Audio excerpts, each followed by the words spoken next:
जज versus IAS officer, who is more powerful. आज के वीडियो में बहुत इंटरेस्टिंग कंपैरिजन लेकर आया हूं कि जज ज्यादा पावरफुल है या फिर एक आईएएस अफसर। किसके पास कौन सी पावर ज्यादा है, किसके पास कौन सी पावर है और किसके पास कौन सी सर्विसेज हैं।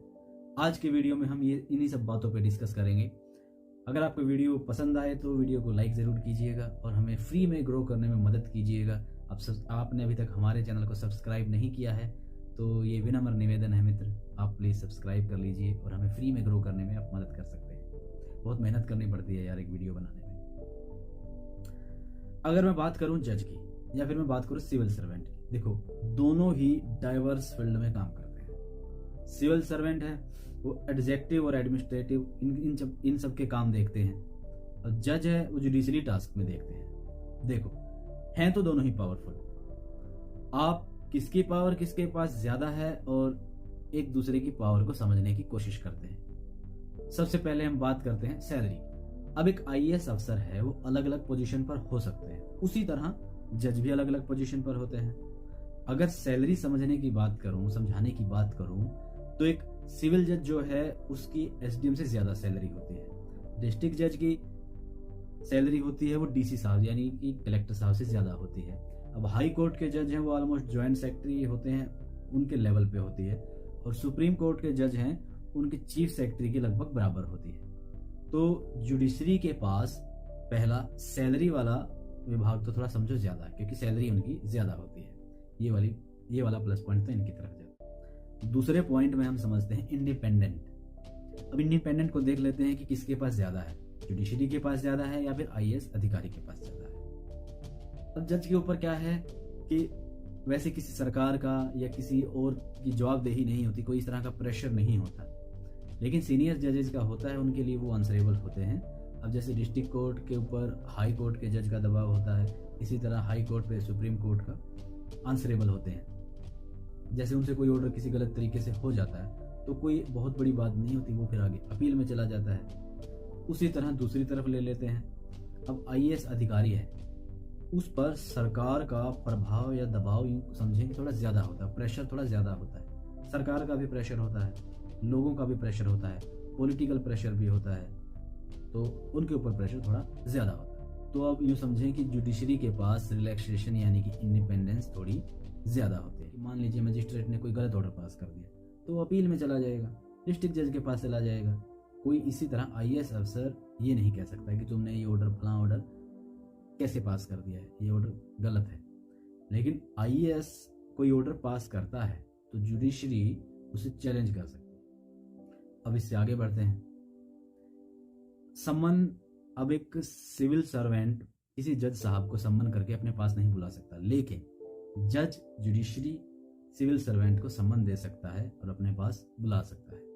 अब क्या है कि सुख सुविधाएं यानी फैसिलिटी की बात करें तो सिविल सर्वेंट के पास फैसिलिटी थोड़ी ज्यादा होती है, लेकिन उसी के एवज में अगर हाई कोर्ट या सुप्रीम कोर्ट के जज को देखते हैं तो उनके पास भी सुविधाएं कम नहीं होती, उनके पास भी बहुत ज्यादा सुविधाएं होती हैं। जितने सेक्रेटरी लेवल के अधिकारी के पास होती है उतनी सुविधाएं उनके पास भी होती हैं। अब जितनी एसडीएम के पास सुविधाएं होती हैं उतनी तो एक डिस्ट्रिक्ट जज के पास भी होती हैं, ऐसी कोई बहुत बड़ी बात नहीं है। ट्रांसफर, अब ट्रांसफर की बात कर लेते हैं। ऐसा नहीं होता कि सरकार चाहे तो किसी भी जज को उठाकर एक जगह से दूसरी जगह पे ट्रांसफर कर सकती है, लेकिन यह है कि हाई कोर्ट के पास परमिशन होती है कि वो किसी डिस्ट्रिक्ट कोर्ट के जज को ट्रांसफर कर सकती है। हाई कोर्ट का जज ट्रांसफर वहीं सुप्रीम कोर्ट कर सकती है, हाई कोर्ट के जज का ट्रांसफर सुप्रीम कोर्ट कर सकती है। लेकिन सिविल सर्वेंट की बात करें तो गवर्नमेंट चाहे ओवरनाइट उनका ट्रांसफर एक जगह से उठाकर, एक डिस्ट्रिक्ट से उठाकर दूसरे डिस्ट्रिक्ट में भेज सकती है रातों रात। और अगर किसी सिविल सर्वेंट ने मान लेते हैं कोई गलती कर दी तो उसे सर्विस से भी निकाला जा सकता है। मान लेते हैं कि कई बार जैसे हायर नीड पैदा हो जाती है तो गवर्नमेंट किसी मैनेजर को रिक्रूट करके एडमिनिस्ट्रेटिव का जो काम था वो काम उनको सौंप सकती है, मतलब वो काम उनसे करवाया जा सकता है। वहीं दूसरी तरफ बात करें कि जज के मामले में तो कोई ऐसा नहीं है कि कोई ये उस तरह की जिम्मेदारी किसी और को सौंपी जा सकती है। हाँ, एक एडवोकेट को ये जिम्मेदारी सौंपी जा सकती है। तो सिविल सर्वेंट है, उनको जॉब से, अपनी ड्यूटी से हटाना थोड़ा आसान होता है। उसी तरह जुडिशरी को हटाना थोड़ा मुश्किल होता है, इतना आसान नहीं होता। थोड़ी और बात करते हैं कि जैसे सिविल सर्वेंट के पास कोई अथॉरिटी और ज़्यादा होती हैं, कुछ सर्विसेज ज़्यादा होती हैं, उनके बारे में भी बताता हूँ कि जैसे फॉरेन ट्रैवल है, ये वाली फैसिलिटी सिविल सर्वेंट के पास थोड़ी ज़्यादा होती है। ये इतनी अपॉर्चुनिटी जज को नहीं मिल पाती, जुडिशरी को नहीं मिल पाती जितनी सिविल सर्वेंट को मिलती है। इस चीज़ में सिविल सर्वेंट ज़्यादा रहते हैं क्योंकि उन्हें सेमिनार में भी या फिर अलग अलग सर्विसेज में जाना पड़ता है। अब फाइनेंशियली पावर की बात करते हैं तो फाइनेंशियली पावर क्या है, जुडिशरी के पास होती है लिमिटेड, इस मामले में ज़्यादा पावर नहीं होती। लेकिन सिविल सर्वेंट के पास फाइनेंशियली डिसीजन लेने की पावर थोड़ी ज़्यादा होती है। 50 करोड़, 100 करोड़, 200 करोड़, 1000 करोड़, इस तरह के फैसले, बहुत बड़े बड़े फैसले वो ले सकते हैं। अब बात करते हैं ज्वाइनिंग के कंपटीशन की। अब जुडिशरी के पास क्या है, वो कंपटीशन थोड़ा कम है। उसी मुकाबले में जैसे समझें सिविल सर्वेंट की मान लेते हैं कि 1000 सीटें हैं, तो 1000 सीटों पे मान के चलो 10 लाख लोगों का आवेदन आ रखा होगा। यानी कि इनका जो कंपटीशन होता है बहुत स्ट्रॉन्ग कंपटीशन होता है, बहुत टफ कंपटीशन होता है। एक सिविल सर्वेंट बनना बहुत टफ टास्क है।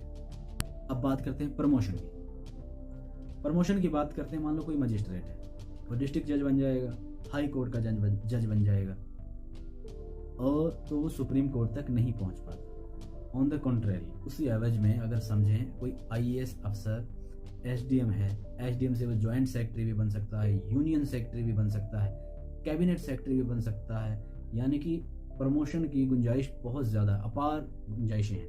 तो इस मामले में उनके पास थोड़ा ज़्यादा है। अब वर्क फील्ड की बात कर लेते हैं। अब जुडिशरी में क्या होता है कि उनकी डीलिंग ज़्यादातर किससे होती है, एडवोकेट से होती है, उनको मुख्यतः ऑफिस में ही रहना पड़ता है। लेकिन उसी तरह दूसरी तरफ देखें, सिविल सर्वेंट की बात करें तो उन्हें लोगों से भी डील करनी पड़ती है, ट्रैवल भी करना पड़ता है, पॉलिटिकल प्रेशर भी देखना पड़ता है, जुडिशरी के पास भी आना पड़ता है। तो ये वाली चीज़ थोड़ी ऐसी होती है। अब हम निष्कर्ष की तरफ बढ़ते हैं कि कौन ज़्यादा पावरफुल है। देखो, पहली बात, दोनों ही बहुत ही रेपुटेटेड जॉब है। पहली बात तो ये है, इन दोनों के पास अपने अपने अधिकार हैं, दोनों ही अपने फील्ड के धुरंधर हैं, दोनों ही सोसाइटी के लिए काम करते हैं। लेकिन क्या है कि कहीं जुडिशरी के पास पावर ज़्यादा है, कहीं सिविल सर्वेंट के पास पावर ज़्यादा है।